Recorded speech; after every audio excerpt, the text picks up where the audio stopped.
Come on with it, Jason. Get your gas, because I got the lighter, okay? Yes, that's right, because VP Kamala Harris trashes marijuana gateway drug theory, but says she won't use a strain named after her.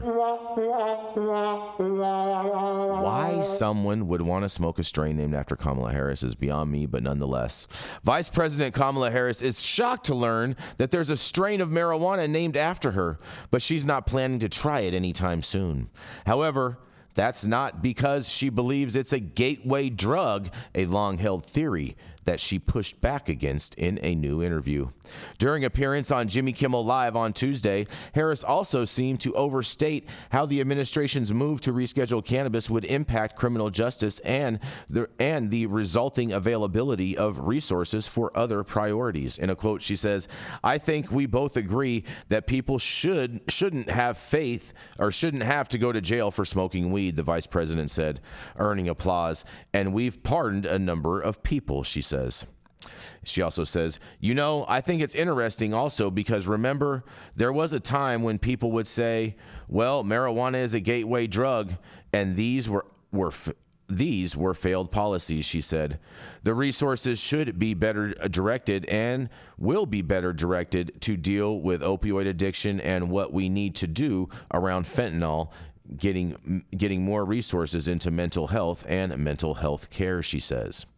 Moving marijuana from Schedule 1 to Schedule 3 of the Controlled Substances Act, as the Justice Department has formally proposed, would not legalize cannabis. So it's unclear how that reclassification would directly lead to the relocation or reallocation of resources, as the vice president suggested. I totally agree with that paragraph. Harris has previously faced criticism for inflating the impact of the administration's marijuana actions, including when she said in February that she and President Joe Biden had already changed federal marijuana policy. At that time, a rescheduling decision hadn't even been made.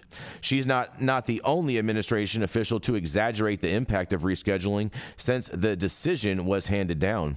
Office of National Drug Control Policy Director Rahul Gupta has incorrectly claimed the reform would address the racial disparity in cannabis enforcement and make cannabis available via prescription.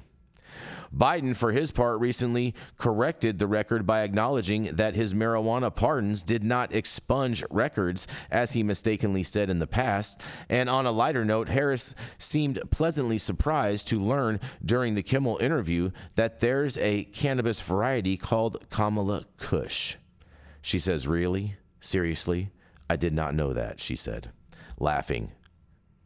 Kimmel said it was outrageous that she hasn't been gifted some of the product named after her, but Harris said she's not touching that. The Biden-Harris administration has increasingly leaned into its cannabis actions in the lead-up to the November election. For example, Harris met with marijuana pardon recipients for a roundtable event at the White House back in March, where she said behind closed doors that we need to legalize marijuana. Meanwhile, the proposed rule to federally reschedule marijuana was officially posted last month, kicking off a public comment period that's expected to elicit a major responses from supporters and opponents of cannabis reform, you guys. Well, I'm going to put my lighter away because that was an awful lot of gaslighting, but I can't wait to hear what you guys have to say about this. I still cringe every time I hear Kamala Harris trying to support weed. Right? It just goes back. Yeah. It just goes back to the last election when she claimed to have smoked weed, listening to Tupac. We all know the back seat of her car. Exactly. In law school, when she went to law school in '84, and Tupac came out in 1990. I can't exactly anything she has to say about weed or any of that, but I can't believe that her and her people will want a cut of the profits, and find out where that Kamala Kush is coming from. And they'll be. I would not be surprised if she's investing in Kamala Kush or her husband, Doug Emhoff. They're getting their cut of this shit. It'd be, in all fairness, it'd be doing more than what Kathy Hochul's doing. Yeah, it would be. Just saying. Just saying. I'll start believing either party. I'll go ahead and say it. I generally do not compare these parties because one is clearly a lot worse than the other. But the Democrats are. You're right. I will say this, that I don't believe none of them until I see them smoking weed. Then I'll start listening to them about the shit they're talking about it. Yeah, I mean, just the fact that she says that she's not gonna touch it or da da da da, like she immediately goes to that like right away. No, hey, listen. The way she said it was more like, "I'm not touching that. I'm not touching that." It wasn't like a. What? Who does she think she is? MC Hammer Stone? You see, she's not gonna touch it, but the way she. You think she's MC Hammer now? She might be. Okay. She was probably listening to MC Hammer though, not Tupac at that point in time. I will say, Mr. Jimmy Kimmel, the reason that they haven't offered her any Kamala Kush is because sometimes between listening to Tupac and today, she imprisoned almost 2,000 people over cannabis. So yep. If you're smart, you're not giving her any Kamala Kush.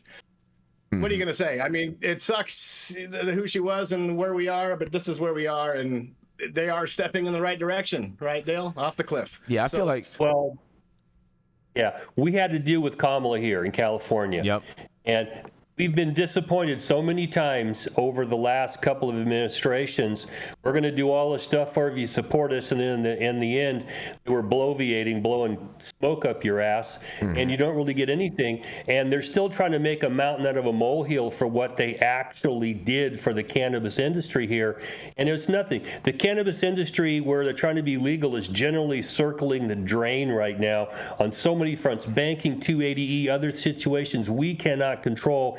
And I don't care how much weed Michigan sells, they still are going to have to pay the 280E tax, and they can't really get banking. Exactly. So with all of that, if you had pure possession and that's all you had, we're going to pardon you. Yeah, well, that's nothing compared to what's going on out there. And I just get tired of hearing it. It's all fucking gaslighting. No one really wants to take the bold steps necessary to fix this because they're afraid it might be, pick with their popularity. We need some bold steps to be taken, and not to Schedule 3. Someone needs to...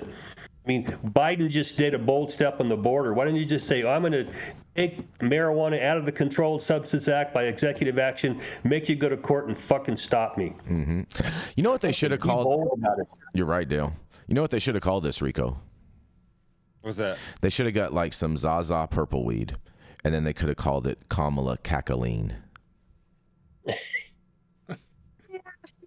Is it going to be sold with Willie Brown too, or has he got his own strain? Willie Brown definitely, yeah. Oh man, yeah. The soap operas have been going on here for so long. It's exactly. Like, I'm trying to clean up who you are. Shut the fuck up. Admit what you've done. I have more respect for people. Yeah, I fucked up. I did this or that. I changed my mind. Here's why. Let's move forward. Instead of trying to pretend like you don't have a history that and we like all it never know happened, about. right? Like it never even happened. Yeah. Yeah.